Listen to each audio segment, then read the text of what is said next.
குமரனை கும்பிட்டு கொண்டாடுவோருக்கு குறைகள் யாவும் போகுமே, அவர் குடும்பம் தழை தோங்குமே.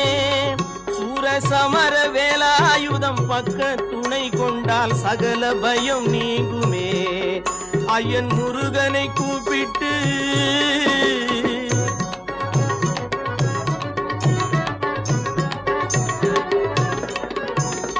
அருமுகனை வேண்டி ஆராதனை செய்தார். முருகா முருகா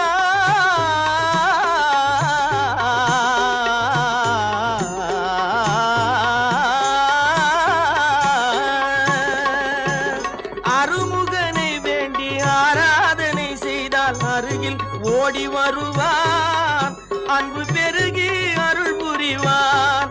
அந்த கருணை உருவான குருபரன்